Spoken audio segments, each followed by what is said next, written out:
Very good. आज पापा America से लेक्चरर आए हुए थे। अरे वाह। और उन्होंने आपको पता है हमें बताया ग्लोबल वार्मिंग के बारे में। ग्लोबल वार्मिंग के बारे में? हाँ पापा, ग्लोबल वार्मिंग का मुद्दा अमेरिका वालों ने उठाया है, इसलिए तो वो दुनिया का एडवांस कंट्री माना जाता है। पूरी दुनिया में वाहवाही हो रही है कि उन्होंने क्या अभियान चलाया है पर्यावरण को बचाने के लिए। बहुत अच्छी बात है। हाँ, इनको जानते हैं आप?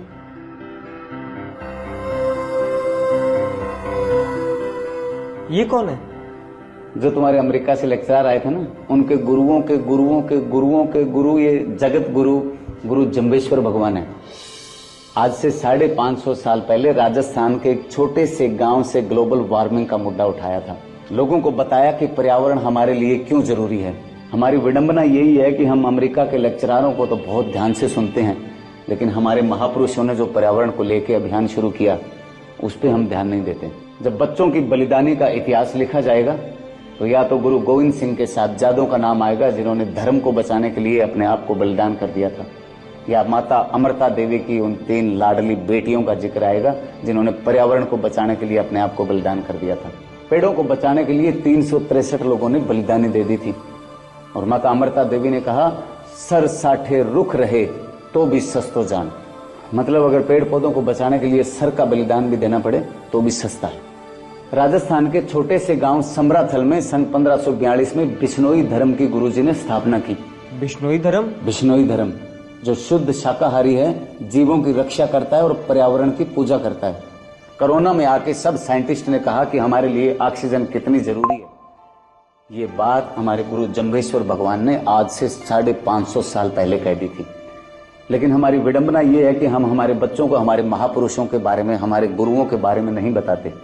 सिर्फ अगरबत्ती करने से, पूजा करने से महापुरुष महान नहीं होते। उनके विचारों को अपनाने से हम लोग महान होते हैं। हमारा समाज, हमारा धर्म, हमारा हिंदुस्तान महान होता है। और बच्चे सीखते हैं कि हमारे पर्यावरण को बचाने की मुहिम कहाँ से शुरू हुई थी और हमें उसको कैसे बचाए रखना है। ये होम हवन जिसको लोग अंधविश्वास समझ लेते हैं, वो हमारे महापुरुषों ने बताया था कि देसी घी का हवन करने से कितनी बीमारियां खत्म होती है, कितना हमारा वातावरण शुद्ध होता है, कितने जीवाणु रोगाणु खत्म होते हैं। अगली बार जब अमेरिका के लेक्चरर आपके कॉलेज में आए तो उनसे पूछना कि सर आपने एनवायरमेंट की, ग्लोबल वार्मिंग की इंस्पिरेशन कहाँ से ली। उनके गुरुओं के गुरु भी यही बताएंगे कि हमने गुरु जम्बेश्वर भगवान से सीखा है कि पर्यावरण हमारे लिए कितना जरूरी है।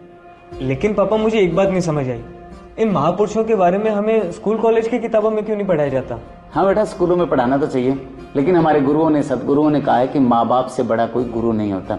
माँ बाप का भी फर्ज बनता है कि हम हमारे महापुरुषों के बारे में बच्चों को जानकारियां देते रहें।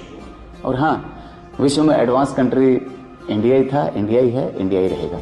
जय हिंद। चलो अब खाना खा लो। पापा एक बात तो माननी पड़ेगी, बड़ों के साथ बैठने से बहुत कुछ सीखने को मिलता है और बहुत जानकारी मिलती है, और इस क्लास की फीस भी नहीं लगती।